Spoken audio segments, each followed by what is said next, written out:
সবাইকে জানাচ্ছি স্বাগতম। আর এখন বাজে প্রায় 5টার মতো, আর আমরা সবাই দেখো রেডি হয়ে গেছি। তো এখন বেরোচ্ছি একটু বাজারে একটু কেনাকাটা রয়েছে, আর সাথে ভাবলাম একটু ঘুরবো, অনেকদিন বেরোয়নি, মেয়ের শরীর খারাপ ছিল বলে। আর কোথায় যাবো, এইটুকুর মধ্যেই থাকতে হবে। তো ওখানে পার্ক রয়েছে, ওখানে পার্কে গিয়ে একটু বসবো। আর বেশি সন্ধেও হয়নি, একটু বেলা রয়েছে, তো ওই জন্য তাড়াতাড়ি যাচ্ছি যাতে গিয়ে ওখানে বসে একটু গল্প করা যায়। আর মেয়েকে একটু ছেড়ে দেবো, মেয়ে ওখানে দেখো বসে রেডি। মাম তুই কি যেতে চাস? ও যেতে চায় এখন। তো চলো আমরা বেরোই, আর তোমাদের সাথে শেয়ার করবো ওখানে গিয়ে কি করছি।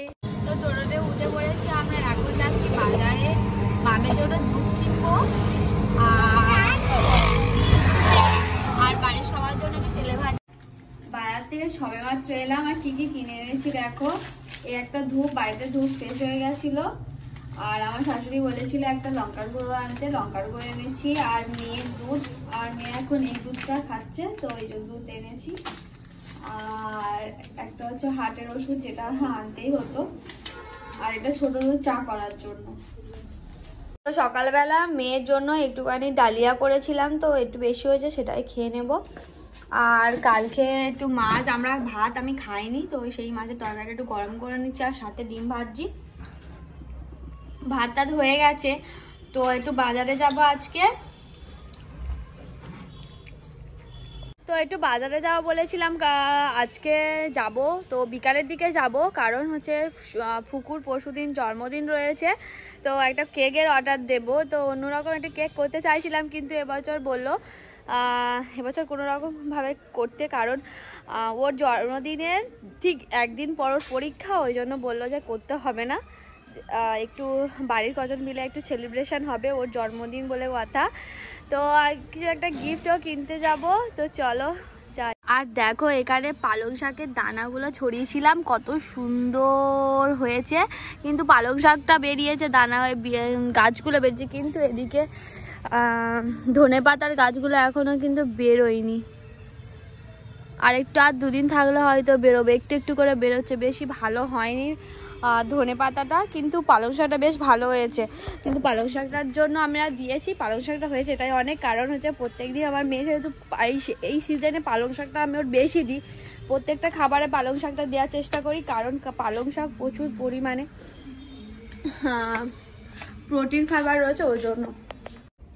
তো যাদের রক্তের সমস্যা, তোমাদেরকে বলছিলাম যে আমি মেয়েকে একটু পালং শাক, তারপরে লাল আলু, বিট, গাজর, আর সাথে টমেটো, এই যে কটা সিদ্ধ আমি দিই। প্রথমে আমি বিট আর গাজর দিতাম, আর লাল আলু দিতাম।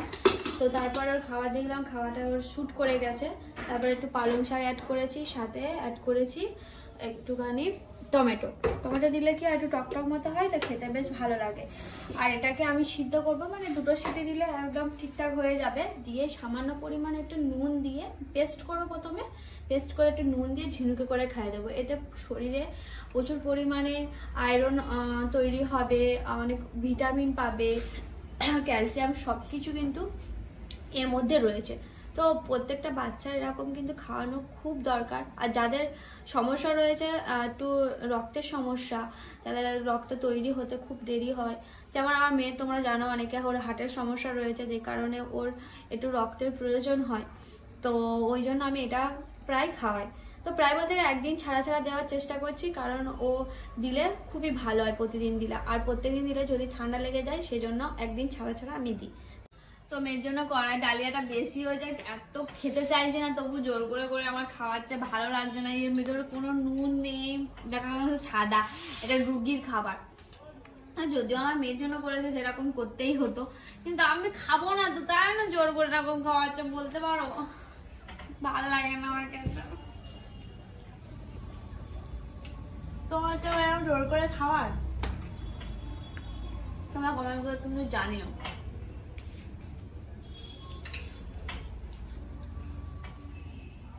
এর মধ্যে একটু ঘি হবে, আর নুনের ফ্লেভারটা একটু বেশি হবে।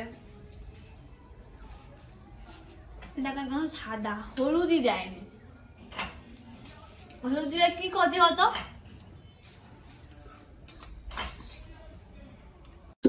তো আমি এখন একটু দুধটাকে ফুটিয়ে নিচ্ছি, কারণ আমি আজকে ডালঘুনা কফি বানাচ্ছি। দেখো তো ডালগোনা কফি বানাচ্ছি। তো দুপুরবেলা আমার একটু কফি খাওয়ার ইচ্ছা হয়েছে, ওই জন্য একটুখানি কফি করছি। ফ্রিজে দুধ ছিল, তো মেয়ের জন্য একটু দুধ ছিল, একটুখানি নেব আর বাদ বাকিটা পুরোটা রেখে দেবো, মেয়ে খাবে। তো এখানে গরম হয়ে গেছে, এবার এটাকে চাপা দিয়ে রেখে দেবো।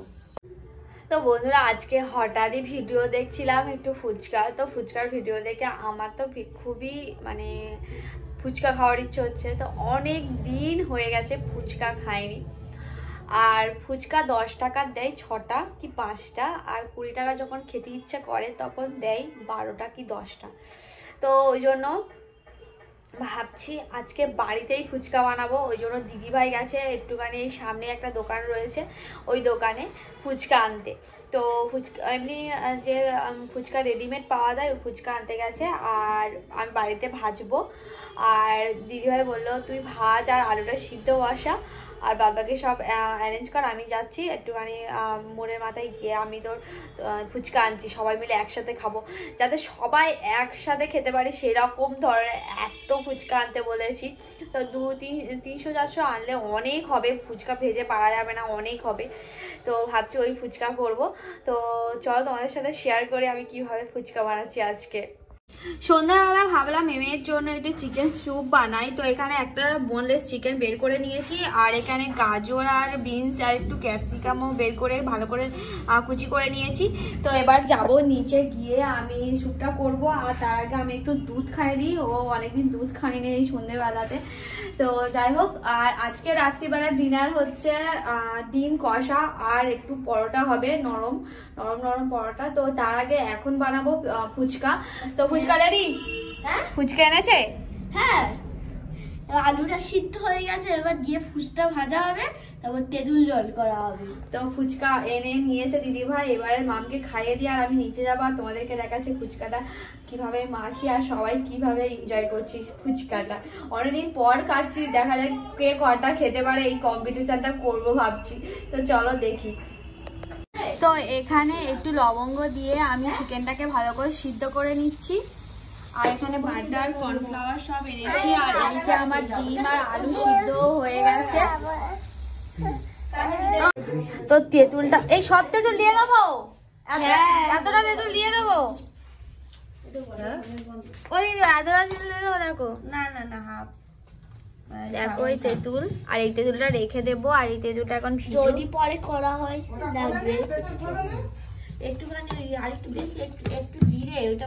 আর এদিকে আটা মাখা হচ্ছে, আজকে পরোটা হবে, পরোটা আর ডিম কষা। তো বন্ধুরা এখন আমি আলুটাকে ভালো করে মেখে নেব। তো এখানে ধনেপাতা, পেঁয়াজ, কাঁচা লঙ্কা, আর এবার এটাকে মেখে এতে সব রকম মশলা দেবো একটু, যেমন নুন, হলুদ, শুকনো লঙ্কা একটু গুঁড়ো, তারপর ভাজা মশলা, একটু গোলমরিচ। তো এখানে দেখো গরম গরম স্যুপও রেডি, আমার মেয়ের জন্য করা হয়েছে। তো টেস্ট করে বলি কেমন হয়েছে।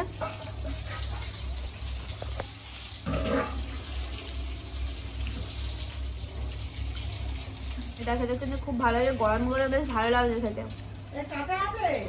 তো দেখো এখানে ফুচকা ভাজা পুরো রেডি হয়ে গেছে, এখানে অনেকগুলো ফুচকা ভাজা হয়েছে। তো আস্তে আস্তে ফুচকাগুলো ভাজা হয়ে গেলেই আমরা কিন্তু থালাতে সাজাবো। আর উনুনটা কত জোরে জ্বলেছে, ওই বাঁশ দিলে এই জ্বালা, বাঁশটা দিলে এই জ্বালা। তো ফুচকা পুরো রেডি হয়ে গেছে, একটা একটা করে সবাই খাচ্ছে, গামলা পুরো শেষ।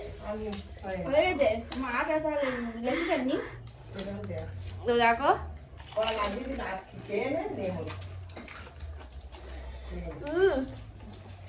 একদিকে ভালো হচ্ছে, একদিকে খাওয়া হচ্ছে।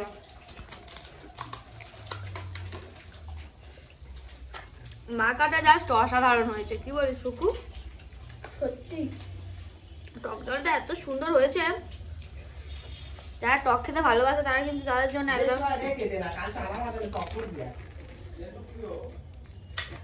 বাবা এইটা দেখ কই টুমারি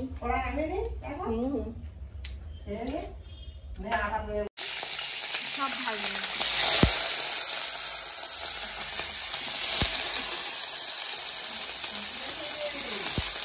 এবার ওটা আমার ওপরে কাছে দেব ওর বাবা। ফুলকপি আলু দিয়ে আজকে ডিমের কারি করব, ডিমের তরকারি। ফুলকপি দিলে খুব টেস্টি কিন্তু খেতে হয়, তোমরাও কিন্তু একবার এরকম ট্রাই করো। এই নতুন নতুন ফুলকপি দিয়ে কিন্তু ডিমের তরকারিটা বেশ স্বাদটা কিন্তু অন্যরকম হয়। তো তরকারিটা আমি এবার করে নেব, লাল লাল করে মতো ফুলকপিটা ভাজবো।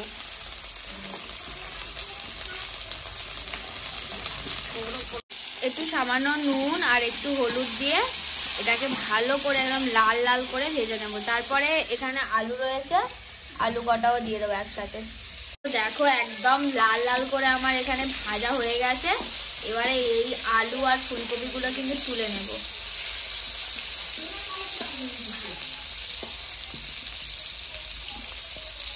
তো এবারে ডিমটাকে ভালো করে লাল লাল করে ভেজে দিচ্ছি।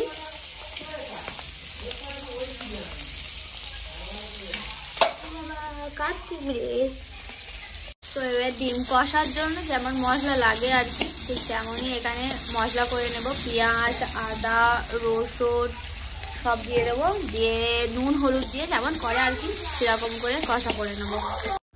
তো আমি ডিম কষাটা রেডি করে ফেলেছি, যে এরকম দেখতে হয়েছে আর খেতে কিন্তু অসাধারণ হয়। তোমরাও কিন্তু বাড়িতে ডিমের তরকারি করার সময় এরকম করে একবার দেখো। তো বন্ধুরা আজকের ভিডিও তাহলে এখানেই শেষ করছি। ভিডিওটা তোমাদের কেমন লাগলো তো অবশ্যই কমেন্ট করে জানিও। তো রুটি তরকারি সব তো কমপ্লিট হয়ে গেছে, তো এখন একটু বসে বসে টিভি দেখবো।